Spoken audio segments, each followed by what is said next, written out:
Hindi na natin na isa-isa, pero napakasayang kaganapan ng pagkakataong makilala at maksalamuha ang kapwa ka-first timers natin at ilang taga-subaybay. Ang init ng kanilang ngiti at sensibilidad ng ating pag-uusap ay nagdala ng kakaibang ligaya sa amin. Ang pagtatagpong ito ay isang kamanghamanghang pangyayari. Isang patunay na ang bawat like at bawat comment ay hindi lang basta-basta datos. Ang bawat isa sa mga interaksyong iyon ay galing sa isang tunay na tao, isang individual na may puso't isipan na naniniwala sa atin, sa ating mensahe at sa ating ginagawa. Sila ay hindi lamang numero, sila ay mga kaibigan, mga kasangga, mga taong nagbibigay lakas sa ating pagpapatuloy. Sa bawat ngiti, sa bawat pagbati at sa bawat kwento na ibinabahagi nila, nararamdaman mo ang lalim ng kanilang suporta. Damdamin ay totoo, ang koneksyon ay tunay.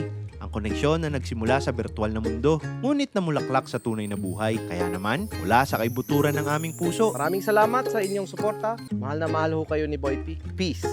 Let's go!